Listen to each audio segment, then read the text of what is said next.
name's Priscilla McKinney. I'm CEO here at Little Bird Marketing, and I have done so many interviews in the market research and insight space. And today we are going to have a wonderful conversation that really pulls the curtain back and helps people understand what is really going on in insights today.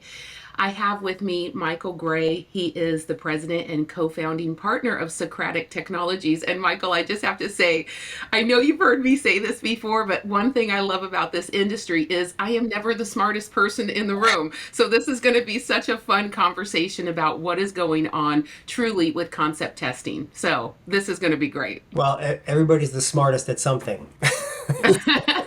That's right. And we're going to talk today about what you are the smartest about. So, like I said, I've conducted so many interviews in this space. I've done so much competitive landscape. The reality is, I know where people are hurting. As professionals, we're coming to work, and it doesn't matter what space you're in, everybody is being asked to do more with less. That's just kind of what is going on, right? And so, in that pain, you have had so many wonderful conversations with insights professionals and helped walk them through what they need, because they're walking into stakeholder meetings and they're under pressure. They need answers and they know that they need to move the business forward. So today what we're going to talk about is about how to do that. Let's get practical. I love that you've come up with some really great advice, and you've brought together a couple of things to consider so that people can set insights higher even when budgets get lower, right? So this is really going to be a talking with Michael Gray, an expert about concept testing and market research, and really understanding what this looks like in today's economy. So let's talk a little bit about some of the waste, Michael. Some people are hurting because budgets are being cut. But even if budgets aren't being cut, we still want to get more out of what we're doing. So the first thing that you mentioned to me about why there is waste and what people should start thinking about when they're shoring this up is the idea that people haven't considered that there's a massive strategic misalignment when they start their research. So this is kind of a discussion you and I had about these templated approaches that are out there in market research. And I'd love for you to tell me a little bit more about that. What do you mean when you say you can't really set your sights higher, at any kind of lower budget if you don't even start with aligning your strategy? There are so many examples of this that I have experienced over the years that I literally cannot count them.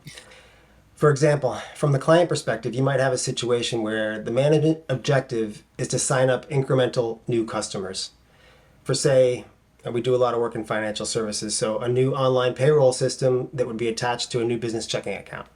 And they're looking for small businesses in the area. So out of the research, you might hear, I pour the best driveway in Connecticut, but I haven't the first clue how to handle employee pay, taxes, etc. So that's great. There's an opportunity there that you can deep delve into. But what happens during the execution is they spend 100% of their marketing dollars in branch signage. What's the miss? They did half the job. They found a great concept but failed to research the targeting. In-branch signage markets vastly to existing customers. New customers most often hit the website first. So they researched the concept but failed to evaluate proper execution. Strategic versus tactical misalignment. Oh, okay. I totally get it. So here we think we're doing a great job. We're a bank. We're going to do the research. And so we do the research to find that opportunity that's golden. Okay. There's a prospect out there who is like, great, I do my job, but I don't know anything about payroll. Bang, we can actually get this client in. Let's get them in with the business checking, cross promote the payroll services, and then marketing takes all of that information and uses it all in branch signage. That's not where your prospect is. So I love that. That's such a great example of a misalignment. That must be very frustrating for a researcher to then see something really misused. So you mentioned at the top though that you have lots of stories. So I love that one already. Give me another example if it's not too painful for you.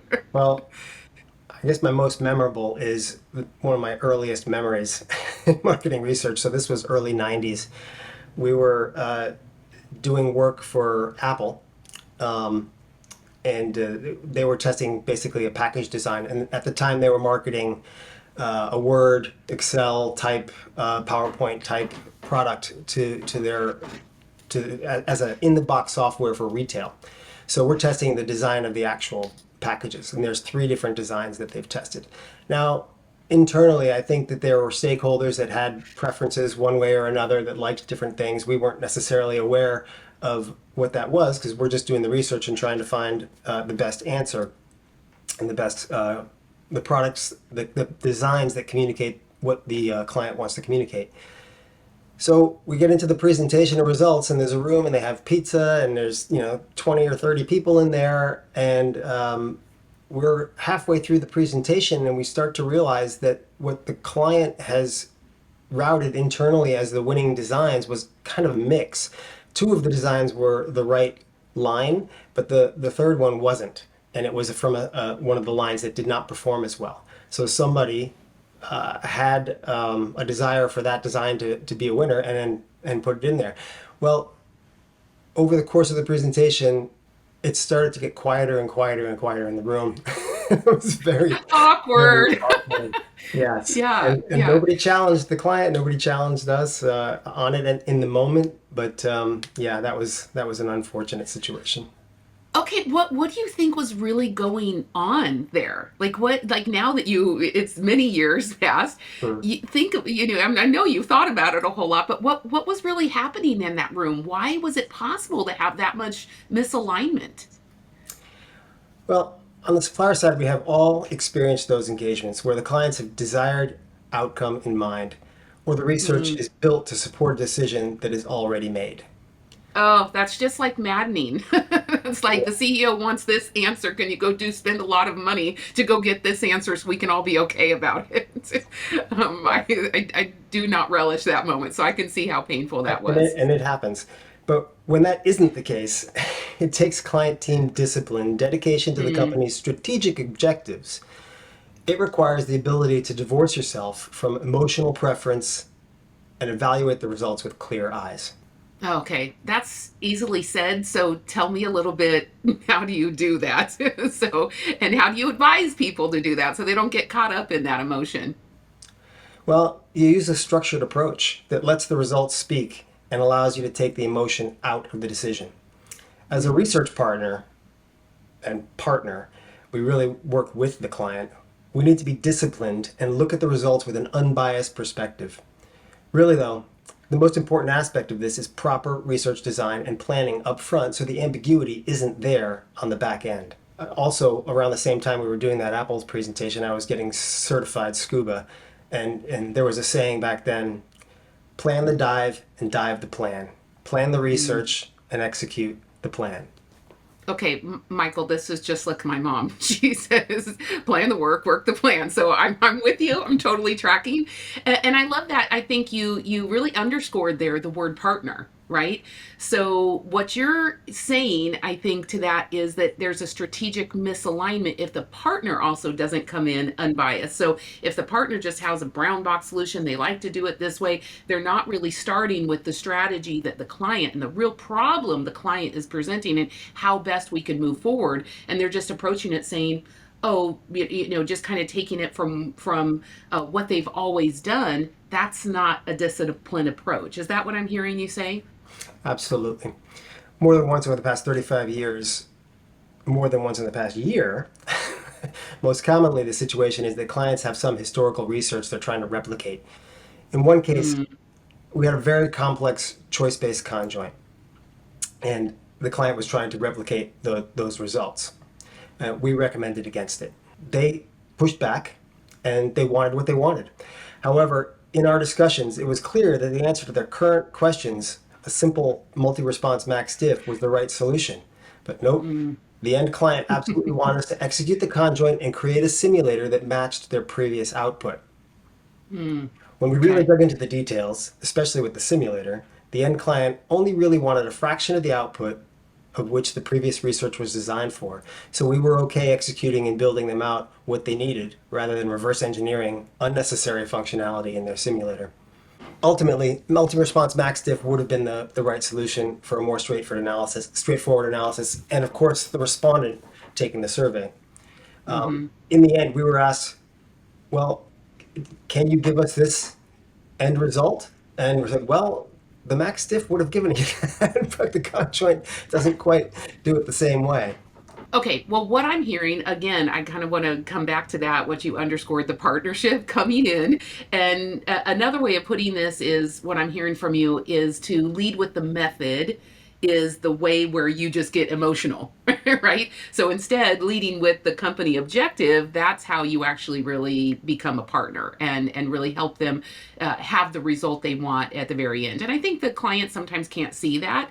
There's probably some politics. There's a lot of other things. We Yeah. started this whole conversation by saying people are being asked to do more with less, and that's a stressful environment already. The other thing I heard you say was about people kind of having their pet projects or pet way of doing it, or they're trying to replicate some research that maybe you weren't privy to. So I love that idea of kind of stopping and asking them, why are we doing it this way?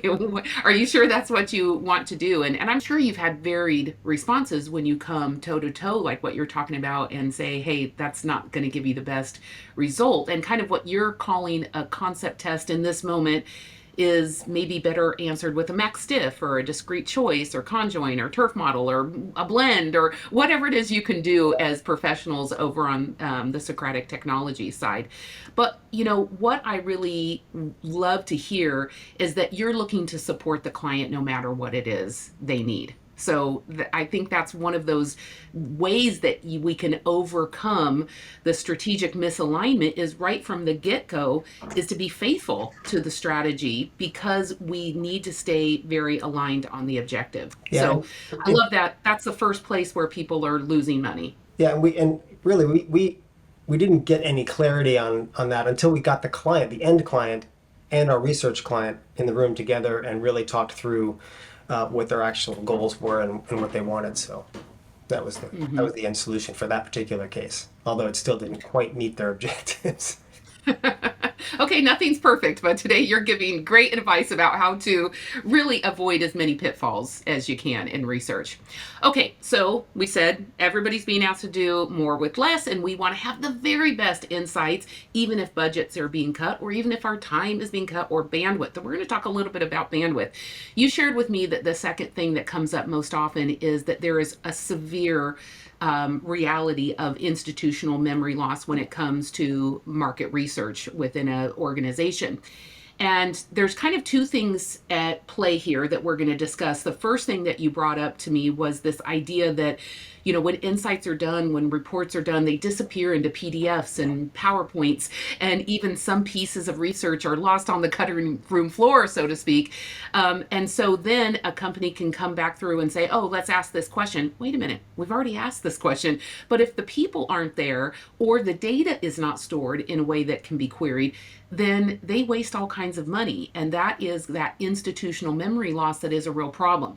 The other piece of it we're going to talk about is also, you brought up the idea of real musical chairs going on at a lot of organizations. There's been a very tough economy. This is why some budgets are being cut.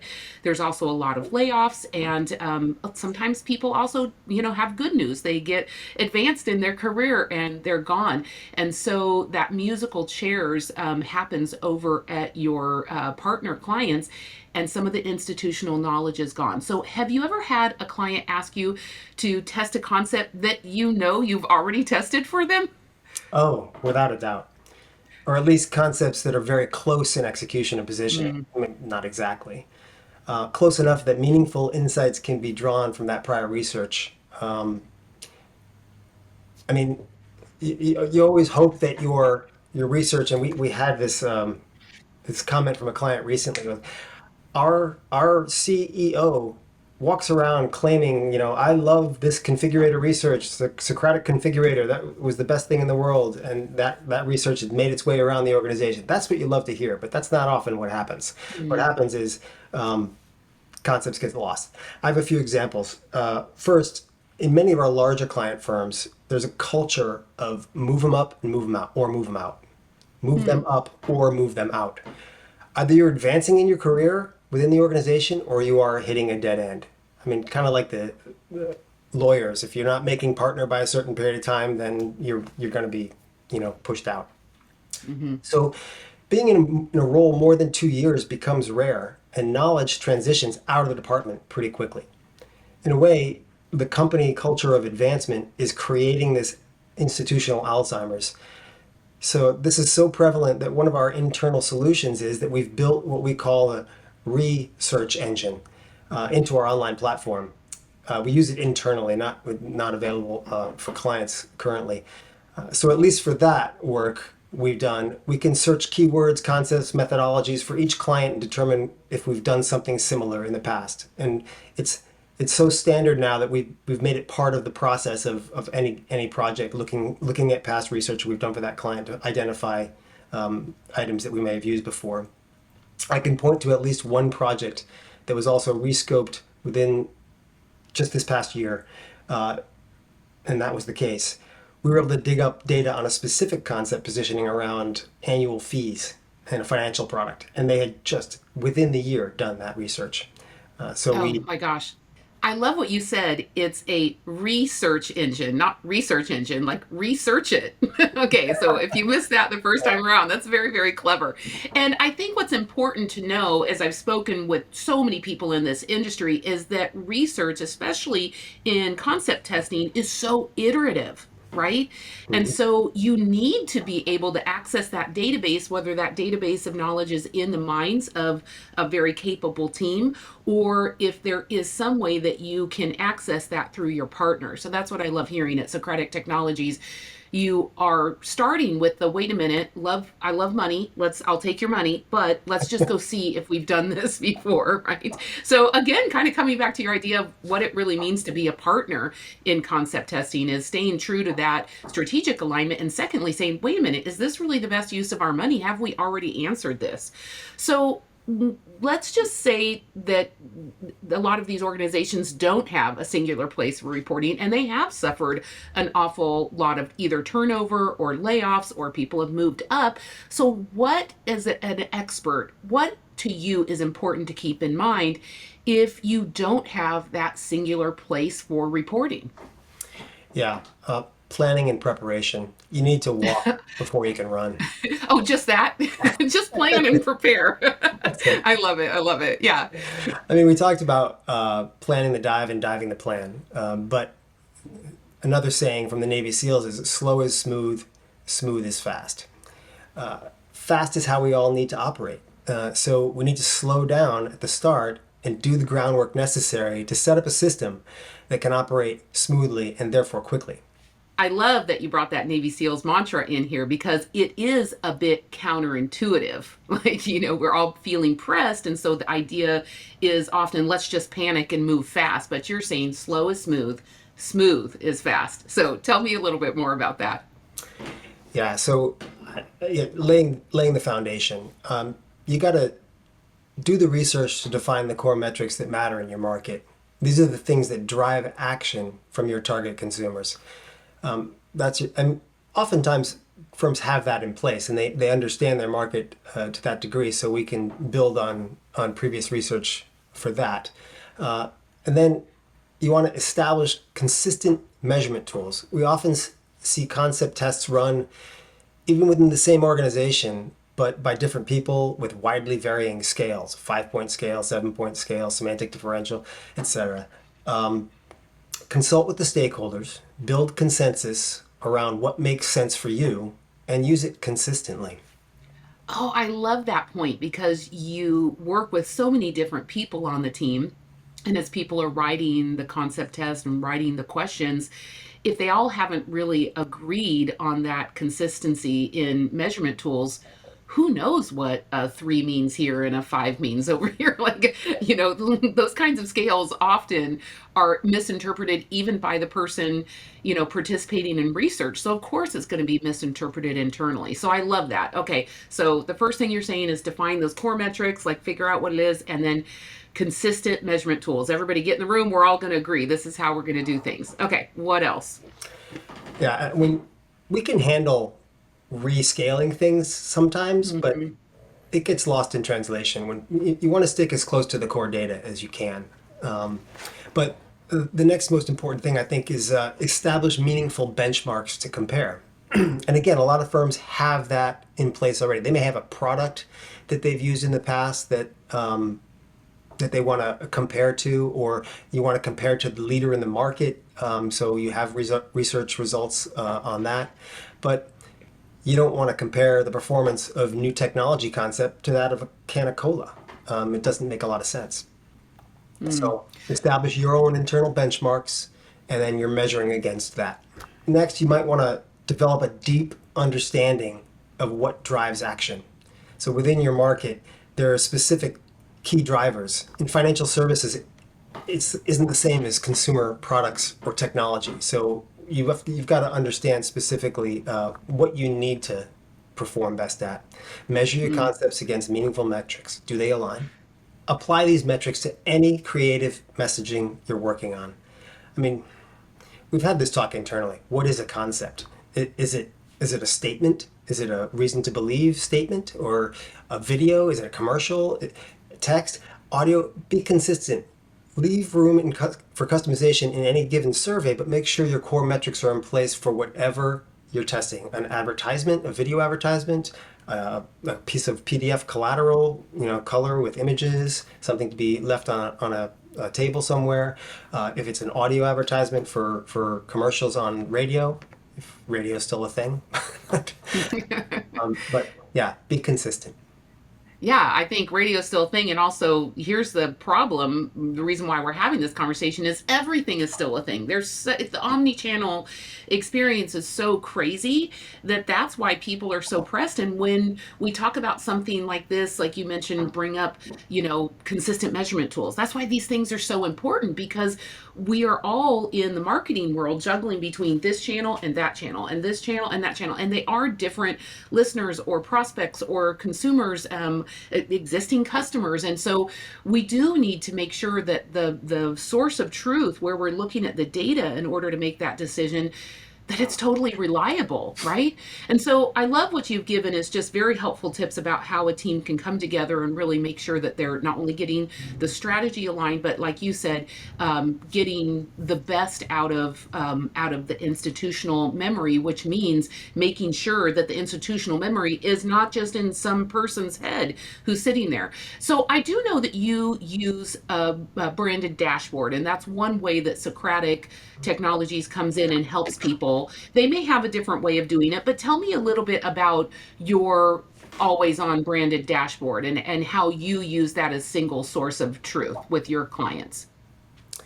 Yeah, well, it's sort of the end of the process there. And so the dashboard, once you've done all these things to establish quality surveys and quality metrics, you bring it all together in a dashboard so that you can just pick up, select the items that you want to compare against. You've got a benchmark metric that you're comparing against, as well as the other concepts. You've done your driver's analysis, so we use like a spider web sort of chart that tells you here are your drivers and where you need to perform, and then here's where your concept is performing, and if it's misaligned pretty quickly, just at a glance, and then you can dig into that. But that dashboard has become quite helpful for our longer term Mm. clients. We've got some clients with over 340 or so tests that we've got in there, and it becomes very useful for them. Oh, I love that. I mean, as a marketer, I can see I sometimes want to query that data differently. I want to say, okay, great, this one concept, it performed this way against another concept I created.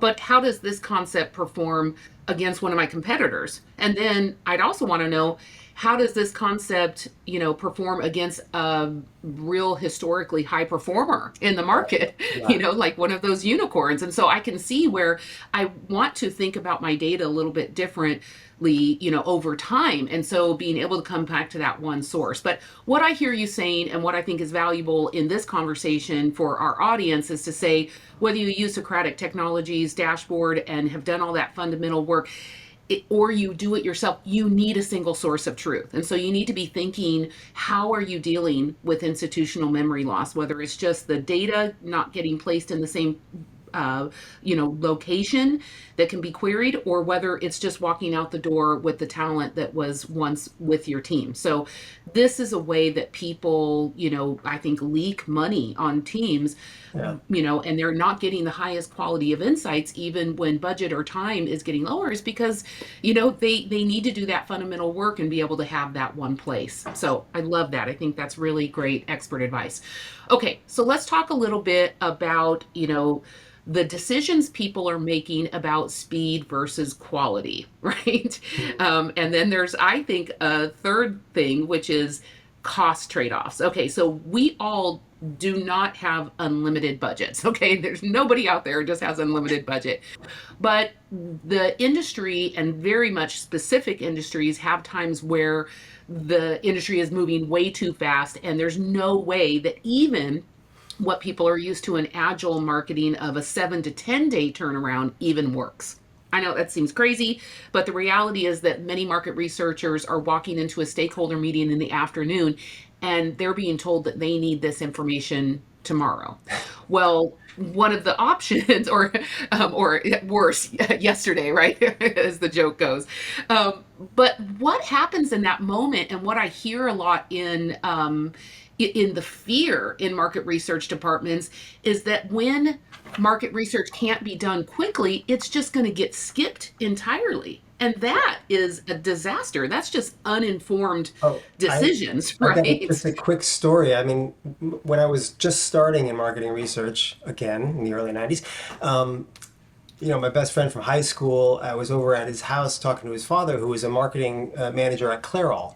And he's asking me, what am I doing? What's my career? And I was explaining to him marketing research, and he said, "Oh, there's just no time for that in the product cycle. Can't do it." Well, in the early 90s, that's probably right, but they were skipping it completely and weren't doing it. Wow. Okay. So that's just bizarre, but you're right. It was taking a very, very long time at that point. But we've had these years of, agile marketing, ugh, DIY. Yeah. Okay. Now people are moving off that and realizing that really they need a partner. They need do it with me, or do it for me. One of those two. But now, tell me what the quickest turnaround time is you've been able to see for a company that really is still quality and where you really felt very proud of the results. Well, 48 hours, sometimes quicker. Okay. Okay, that's not the answer I was expecting. Okay, so you're gonna have to tell me more. How is that possible? Well, again, it's all about building that foundation. Remember that slow is smooth, smooth is fast. Slow Mm-hmm. down, do the upfront planning necessary to establish the framework and metrics. We have Mm-hmm. one client who's been working with us maybe for 20 years or so. He's been with us at different companies, and he's always brought us back in. Often he brings us in early, as he typically joins companies that don't have a research function. And that was the case most recently as well. He came in as a one-man shop to build out their insights function. First thing he does is create a panel of his customers to reduce the cost of sample and increase speed of execution. And when necessary, we still go out and survey non-customers, of course. But second, he understands the drivers in the market space. He knows what it takes to move the needle. And then standardize the research metrics for evaluation. And then build the templates that support those metrics. Plug that into a ready-made dashboard and create your desired benchmark for execution. Mm-hmm. Early on with him, we did maybe one survey per month to start, and now we execute 3 to 4, depending on his needs, and it's very quick. Okay. So what you're saying here is you have to get real and understand that you've got to go back a little bit. I know everybody's under the gun and we're being asked for everything today, but you have to really fight for that foundational, dashboard, that foundational data sets, and to your point, this consumer panel. Correct me if I'm wrong, but you're saying that this panel that he's creating is there kind of at the ready. So you need to do foundational things so that simple questions can be answered, but that very quickly you could add new questions to this engaged panel already. Is that what you're saying? Yeah, and not only is it there available for us to leverage for him, it's there available for him to use if he's got a quick and dirty survey. We do have a DIY component of our Hmm. platform where he can go in, access his panel, and do a quick and dirty survey. And when he wants help, we're there to help him with it. When he Okay. wants to test an actual concept against the established benchmarks, then we're running a proper test for him, and Okay. that's the one that can be done in 48 hours. So let's make this really tangible. What does a turnaround really look like if you've done this work? Well, we already talked about the importance of being prepared and what you need to do that. Once the groundwork is done and you have a new concept or a few to test, you basically just need to let us know a day in advance, so we can get ready and talk to you about how those concepts will structure into the survey, the templates that we have. Um, on day one, we launch, finalize the concepts and launch. We do the testing, all the things you would normally need to do to launch a survey. Um, and then day two, Hmm. we have enough sample, especially if you're using a panel that you've created, you can close. And your data is going to be first available in real time on our standard Socratic Online reporting tool. And then in the dashboard, we'll be processing those concepts once the field is finished and then load them up so you can compare them to everything else you have available in the dashboard. So I love it. It sounds like a total dream from outside of a client, but tell me the nitty gritty. Like, give me some bullet points of like what's going on in the background that's making this happen in 48 yeah, I hours. mean, well, you can't be agile on a dime unless you've built the foundation to enable an agile environment. Um, you got to identify the sample sizes that you need, depending on the kinds of tests that you're doing. Of course, if you have your panel, that's probably going to be pretty easy to do. Create the panel mix if you're going for outside non-customers. Standardize the screener that you need to target the audience that you want. Pre-build the survey templates with standardized metrics like we talked about. And of course, you're always going to want to add a few custom questions that you need. And again, reporting's available Mm. while you're in field in standard Socratic Online reporting, including crosstabs that you can create beforehand or as you're going to field, and Wow. in the dashboard once field is completed and the metrics can all be applied and the concepts loaded up into the dashboard. So that's it. It's really pretty straightforward. I love that. It's just that. It's so easy. 48 Yeah. hours, no problem. So that is a dream, but I love that a view of there is a lot that's going on behind the scenes. It's just what you're saying is that you need to do that work, that fundamental work first, so that the dream of 24 hours of launching it and 24 hours of it fielding and getting done and the reporting happening, like you said, Yeah. in real time, that you can actually see this coming in. So I One think more that's cliche, super right? strong. So technology sufficiently advanced is indistinguishable from magic. I love it. I love it. Okay, we could all use a little bit of magic in our lives, so I love that. Well, just the value of people listening in today and coming to this talk knowing that they are under pressure. I do want to leave them with some questions they can ask themselves so that they could evaluate. Maybe one thing is more important to their team than another one. But in order to minimize budget waste, what would you say are the top three questions someone needs to ask themselves before they start conducting a Yeah. survey? Okay. Well, does your study have a clear and defined objective? Um, if Mm. not, then we can spend hours going through questionnaire designs and changing questions in and out, etc. It's incredible how many projects are greenlit without that clarity. If your team isn't aligned on what you're trying to learn, or worse, you're trying to answer 5 different questions with one study, you're going to end up with noise, not insights. A good research objective is like a compass. It should guide your methodology, your survey design, your sample, and ultimately how you interpret the data. I love that. I love that. So that's super tangible advice. Great question to ask. Maybe they ask it to themselves. Maybe they ask it to their teams. If they're bold enough, maybe they'll ask it in the stakeholder meeting. So, what's the second question you'd give people who are brave enough to figure out where the money is going and Well, how we it's can get being at this one a wasted? little bit for our longer term clients. Have we asked this or similar questions before?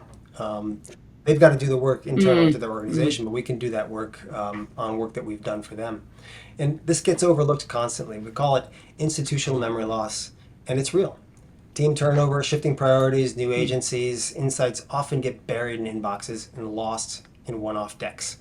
Before spending $1, do a quick audit.